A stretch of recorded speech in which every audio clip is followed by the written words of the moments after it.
안녕하세요.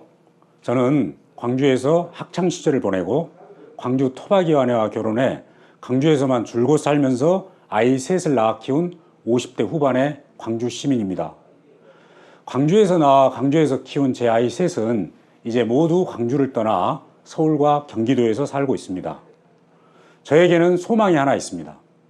제 아이들이 굳이 수도권만 고집하지 않고 광주에 내려와서 정착하고 살면서 부모랑 가까이서 지냈으면 좋겠습니다. 우리 광주가 청년들이 살기 좋은 도시로 발전해서 우리 자식들이 굳이 서울의 좁은 집에서 밥도 제대로 챙겨 먹지 못하면서 찌들리게 살지 않고 광주로 와서 부모, 형제, 친척들이랑 어울리면서 여유 있게 살았으면 좋겠습니다.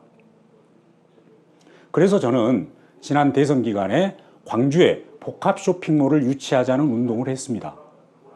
광주를 변화와 발전이 없는 도시, 늙어가는 도시, 노잼 도시로 놔둬서는 안 된다고 생각했습니다. 청년들이 연애하고 결혼해서 아이를 키우며 살고 싶은 도시로 만들어야 한다고 믿었습니다. 그러기 위해서는 수도권에 몰려있는 청년들이 선호하는 시설을 광주에 더 최신식으로 유치해야 한다고 판단했습니다.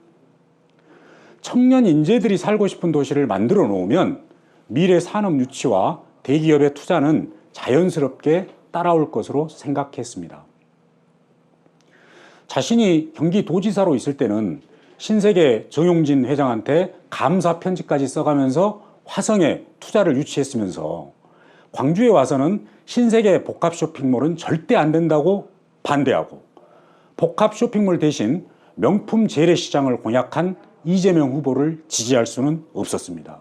그래서 저는 국민의힘 윤석열 후보가 광주 복합 쇼핑몰을 공약하도록 만들었고 이를 계기로 광주의 변화와 발전을 위한 경쟁이 펼쳐지기를 기대했습니다.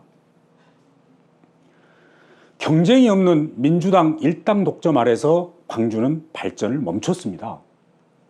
광주에서 일자리 잡고 광주에서 살림 차리고 가족, 친지, 친구들과 어울리며 살고 싶은 저 같은 보통 광주 시민들의 바람을 민주당 정치인들은 이해할 필요가 없습니다. 민주당 공천만 받으면 무조건 당선이 되는 구조 아래서는 광주 정치인들이 광주 시민 속에서 광주 시민과 함께 울고 웃고 할 필요가 없는 것이죠. 그저 민주당의 권력자에게 잘 보이면 그것으로 충분합니다. 지하철 2호선에 반대하고 첨단의 홈플러스가 들어오는 것을 막았던 민영배 의원을 보세요.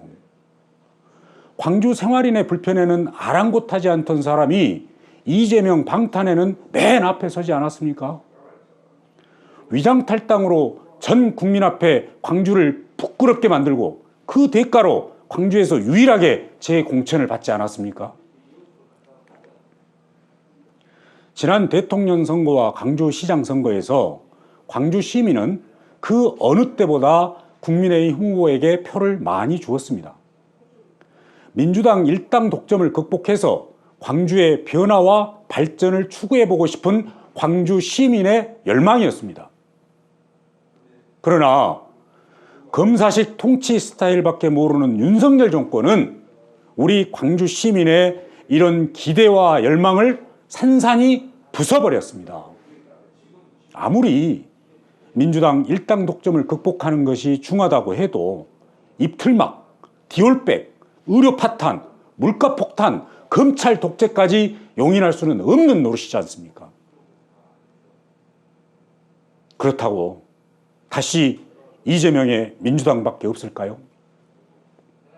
자녀 입시 비리, 조국 신당, 돈봉투, 송영길 소나무당이 대안일까요? 80년 5월의 아픔을 넘어 우리 광주도 자유와 풍요를 누리고 싶습니다. 더 이상 정치투쟁의 최전선에 내몰리지 않고 평화로운 일상이 최고의 가치로 존중받는 도시이고 싶습니다. 어쩌다가 나와 우리 이웃의 생활 터전이 죄 지은 사람들에게 정치적으로 면죄부나 주는 것으로 이용당해야 합니까? 윤석열 정권을 심판하겠다고 이재명, 조국, 송영길 같은 오염된 정치인들에게 면죄부를 주는 일에 우리 광주가 앞장선다면 우리 광주는 전국적으로 고립을 면치 못할 것이며 민주화의 성질한 그 명예에 큰 오점을 남기는 일이 되고 말 것입니다. 그래도 윤석열 정권의 실정이 너무나 크고 대안이 없으니 어쩔 수 없는 일이라고 체념할 수도 있습니다. 그러나 잠시 고개를 들어 살펴보세요. 이 답답하고 암울한 상황에 이낙연이 광주로 왔습니다. 엄중하게만 해서 답답할 정도였던 이낙연이 이재명의 민주당을 버리고 광주에 왔습니다. 이것은 어쩌면 우리 광주 사람들에게 두 번 다시 오지 않을 기회일지 모릅니다. 저는 이재명이 싫어서 어쩔 수 없이 선택했던 윤석열이었지만 윤석열 정권의 실패를 보면서 정치 지도자는 순식간에 뚝딱 만들어져서는 안 된다는 것을 여실히 느꼈습니다. 풍부한 국정 경험이 있고 온화한 성격의 소유자이며 합리적인 사리 분별력이 있는 지도자라야 민생의 평화를 가져올 수 있습니다. 동료 시민 여러분, 이재명의 민주당은 호남 정치인의 싹을 자른 공천 학살을 자행했습니다. 그럼에도 불구하고 윤석열 정권을 심판하기 위해서는 민주당으로 뭉칠 수밖에 없다는 그 심정은 충분히 이해합니다. 그러나 우리가 광주에서 이낙연을 죽이고 이재명의 민주당을 선택한다고 해서 윤석열 정권 심판에 별다른 영향을 미치지 못합니다. 그러나 이낙연이라는 정치 지도자를 우리 광주에서 살려서 국회로 보낸다면 사법 리스크 투성이인 이재명과는 비교할 수 없는 윤석열 정권의 대항마를 갖게 되는 것입니다. 광주에서 살려낸 이낙연은 윤석열 정권뿐 아니라 민주당에도 각성과 분발의 촉매가 될 것입니다. 민주당이 잃어버린 김대중, 노무현 정신을 되찾는 계기가 될 것입니다. 동료 시민 여러분, 우리 광주가 이재명의 민주당이라는 껍질에 갇혀 있어서는 영원히 고립될 수밖에 없습니다. 민주당의 껍데기를 깨야 광주가 큽니다. 우리 광주 시민이 이재명 민주당의 껍데기를 깨고 나온 이낙연을 살려낸다면 대한민국 국민은 모두가 우리 광주 시민의 정치 역량을 우러르게 될 것입니다. 이재명과 조국을 싫어하는 많은 국민들도 광주를 그들과 분리해서 정상적으로 바라보는 일대 사건이 될 것입니다.